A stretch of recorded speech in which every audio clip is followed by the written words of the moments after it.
Нурлатский район, юг республики. Сейчас тут снег, но летом знойная жара. Пока здесь растут только сосны и березы, но уже в недалеком будущем это место станет пальмовой долиной.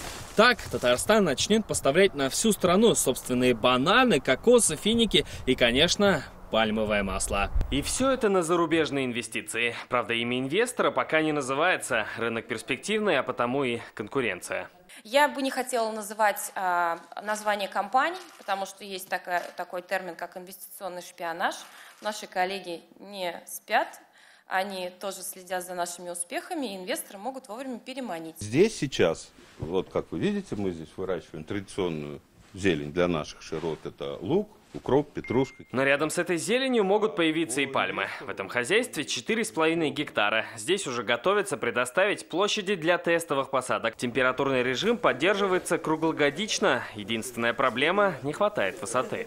Любой бизнес есть бизнес, да. Если проект получит свое развитие, мы найдем участок, который можно будет перестроить. Уже под высоту? Конечно, под высоту. Это действительно перспективный рынок.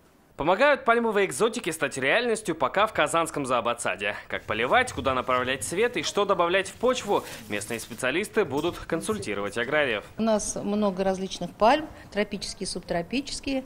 Пальмы, в основном светолюбивые растения, то есть для них нужно светлое помещение, солнышко должно быть, любят тепло и, конечно, там влагу, хорошую землю.